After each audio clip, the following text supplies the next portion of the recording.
All right, everyone, welcome to my newest video. So, in this video, I'm going to be ranking the SmackDown roster of 2024 in this tier maker list. I haven't done this in since 2022. Like, I didn't do this at all in 2023. And now we're gonna do this in 2024 again after 2 years. I'm gonna start with the SmackDown roster, and maybe I'll rank the Raw roster tomorrow or something. But SmackDown, yeah, or before I start ranking the roster, uh, just so you people, know like these are the categories, or like if like I don't like a wrestler, if I like very don't like them, I put them here in worst trash category. This is the worst category to be in. This means that I don't like you at all. The I don't care. This is like the second worst slot. Like like I don't hate you if I put you in this slot, but like I don't like you at all. Also, like or either that or I don't care about you.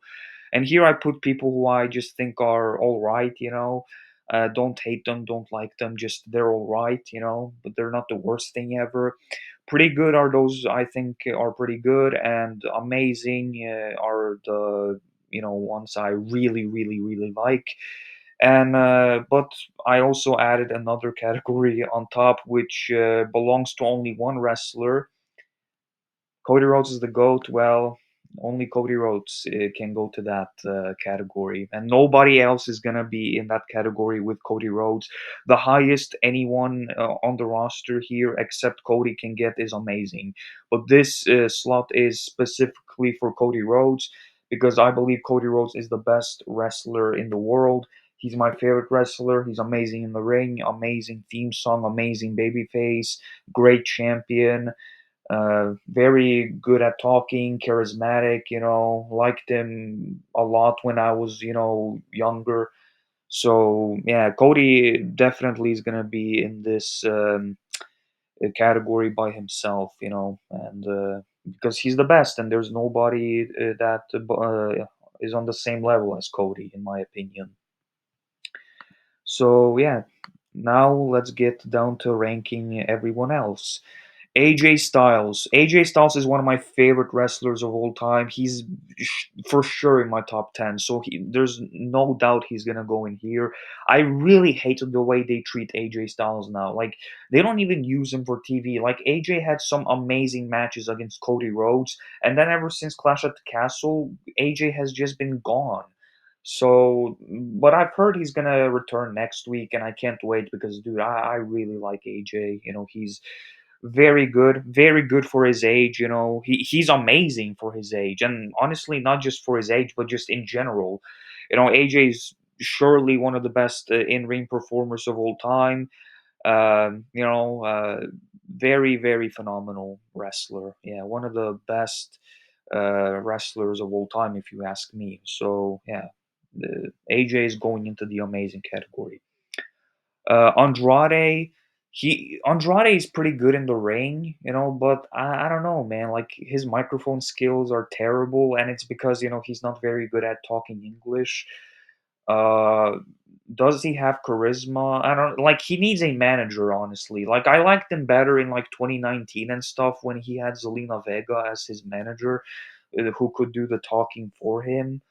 But I mean, I don't hate Andrade. I think he's okay. He's okay. He's not the worst thing ever. Uh, Garza, I don't care. Where's his tag partner, the Humberto guy? Yeah, I don't care about these two. Or honestly, I'm gonna put him here because, man, I really do not care. Apollo Cruz, wow, he's still on the roster. That's honestly pretty shocking. Because, dude, it feels like Apollo Cruz has been here forever.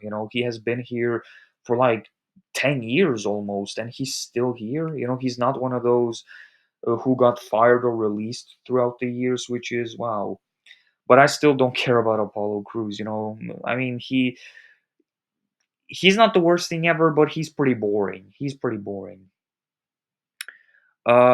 This is this Ashante Adonis, this guy from Hit Row? Yeah, I don't like Hit Row. I really don't care. Grayson Waller. Waller is actually pretty good. He's pretty charismatic, and I like Waller. Honestly, I like Waller more than Austin Theory, to be honest. So I'm gonna put them both here in pretty good. Even though, yeah, I think Grayson Waller is a bit better than Austin Theory. More charismatic, more talented in the ring, if you ask me. He has the better presence over Theory. Like, I don't know, man. I don't know, but I mean, Theory is not bad, but these two have been booked like jokes, to be honest. Like, man, I still can't believe Austin Theory has a WrestleMania victory over freaking John Cena. And then Austin Theory went on and he started losing matches to people like Dragon Lee and stuff. Wow. Baron Corbin. I was a big fan of him a few years ago, but now Corbin is probably the most boring guy on the roster. But I mean, I'll still put him here, because I did like him a lot a few years ago. Bailey, Bailey's someone I didn't like many years ago, but I gotta be honest, Bailey has really grown on me. Bailey has been pretty good. Yeah, I'm gonna put Bailey in pretty good. She's one of the best female wrestlers in WWE right now, so and that's a no-brainer. Bianca Belair is also. I'm gonna put Bianca. Yeah, I feel like Bianca is better than Bailey in my opinion. They're both pretty good. I don't know who this is, or I mean, I've seen her before, but I keep forgetting her name, like Dave. I don't know. Sorry, I don't know who you are, so I can't rank you high. Candice LeRae, I don't care about Candice whatsoever. I'm gonna put her here. Uh, Carmelo Hayes. Dude, Carmelo Hayes was the first pick in the draft, and he has been booked like a mid carder ever since. Like he has been losing all the big matches he's had. Match with Cody Rhodes, lost. Match with Randy Orton, lost. Match with LA Knight, lost. Like this dude keeps losing every big match, and he has like wrestled Andrade like 1,000 million times over the past few months. Uh, but I like Carmelo. He's honestly, I gotta be honest, he's pretty good. He's pretty good. He's good in the ring, and he has this cool presence about him. Mellow, don't miss and stuff. So I'm gonna put Carmelo here. He's pretty good. Just WWE need to use him better. Cedric Alexander, I had no idea he was still in the company. But I mean, he's at least I guess he's somewhat solid in the ring, but I mean, he has just been used as a jobber for like years now. Like the Hurt Business was obviously the biggest thing of his career, but whatever. This is Chelsea Green. She's all right. Johnny Gargano and Tommaso Ciampa, dude. Like Ciampa and Gargano have been booked like absolute losers on the roster. Like they won the tag titles, but they only had the tag titles for like 2 weeks or something. Like they won them and then they lost them to the Bloodline.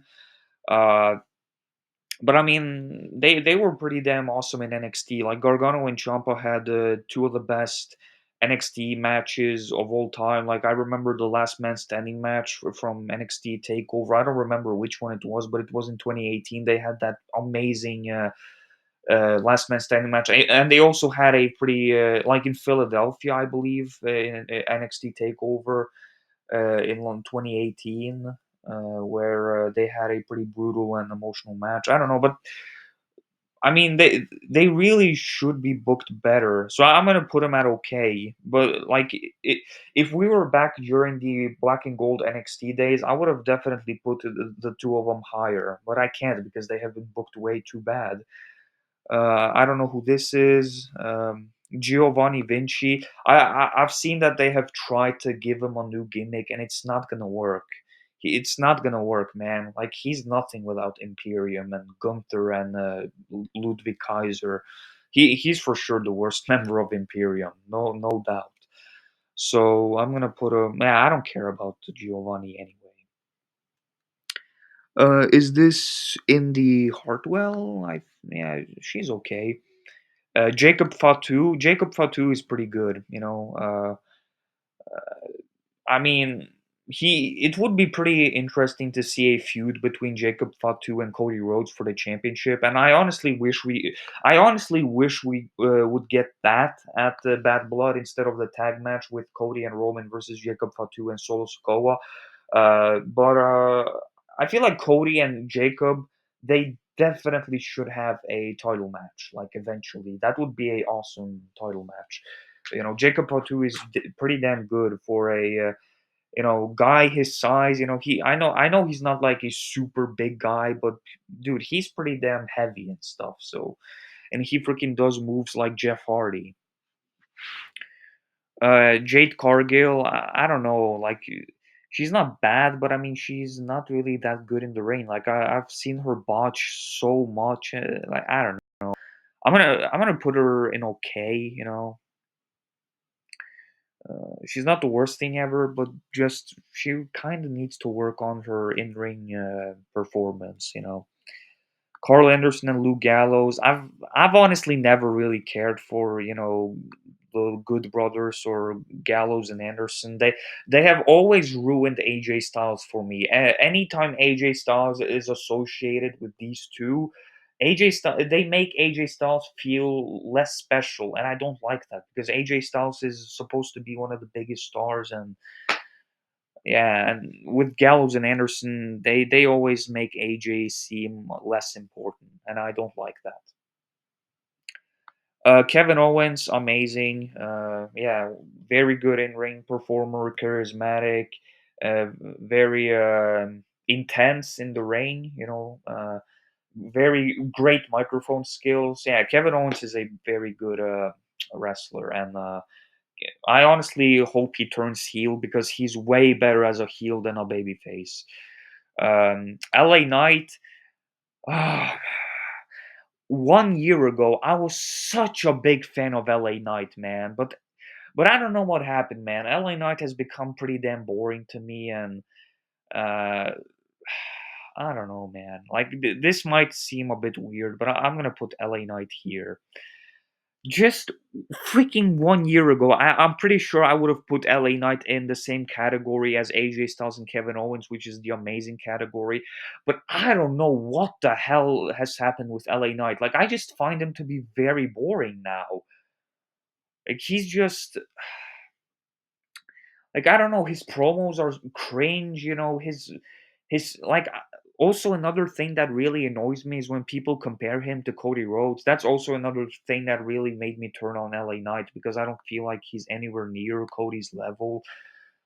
So yeah, I don't know, man. Like, if I can say two positive things about LA Knight is that at least he's a even though I don't find his US title reign to be anything that's like super special, at least he defends it way more than Logan Paul did. Like Logan Paul defended the US title like 3 times in 200 days, and LA Knight has defended it 3 times in only a month. So yeah, he's way better as a US champion than Logan Paul. And the second thing is LA Knight had a cool theme song, even though they've kind of ruined it now with I don't know, they've kind of ruined it now because I feel like it was way better before. But yeah, I'm gonna put LA Knight in the okay category.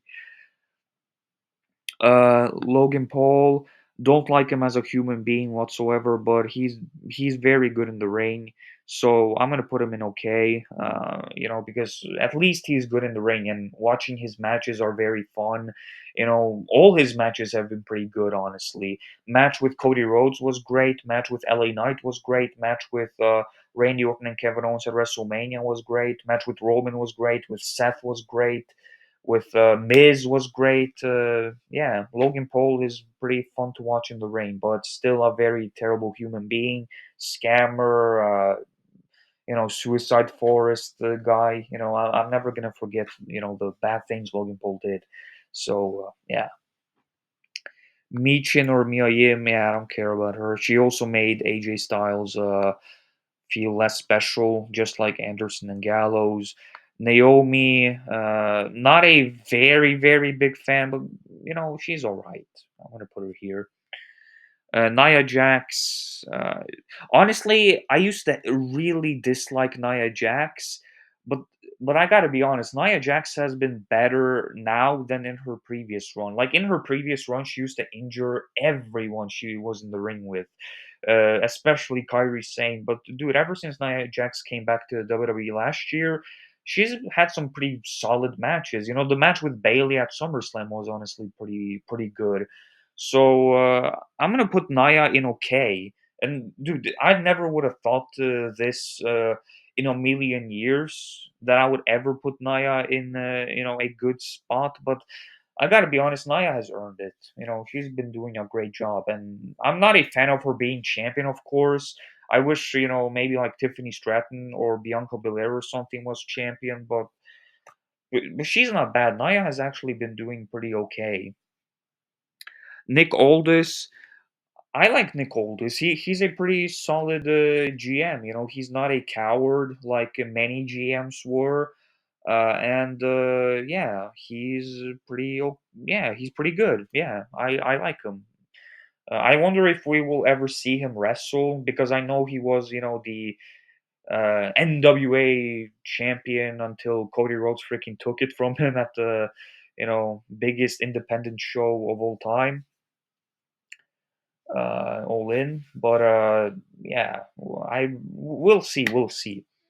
Paul Heyman, I mean, come on now. Paul Heyman is freaking amazing. One of possibly the best talker in WWE history. That's debatable because I know people say that The Rock, Stone Cold, CM Punk, Roddy Piper, these are the best talkers in wrestling. But dude, Paul Heyman. If you say Paul Heyman is the best talker in wrestling history, that's honestly a very valid opinion. And he's also one of the best managers, one of the best minds. Freaking ECW, he really made ECW what it is. Paul Heyman is amazing. Piper Niven, don't care. Pretty Deadly, I don't like them at all. Worst tag team ever. And the Street Prop, this is the Pride. I really do not care about them.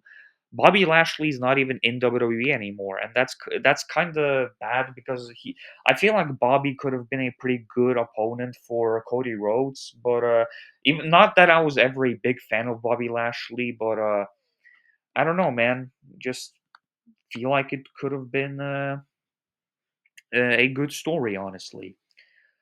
But yeah, the Pride, they never got over, and they were very boring. The Street Profits are boring, and Bobby was also pretty boring. And I honestly, I'm not that devastated that Bobby is gone from WWE. Not, he can go to TNA or whatever. I don't care. Um, Randy Orton. I mean, come on now. He's a freaking legend. Of course, I got to put Randy Orton here. Even though Randy Orton has been pretty boring ever since he came back to WWE, that's still, I still can't deny, the 20 other years that Randy Orton has been here. And dude, Randy Orton has had some of the best rivalries, many great matches, many great promos, many great storylines.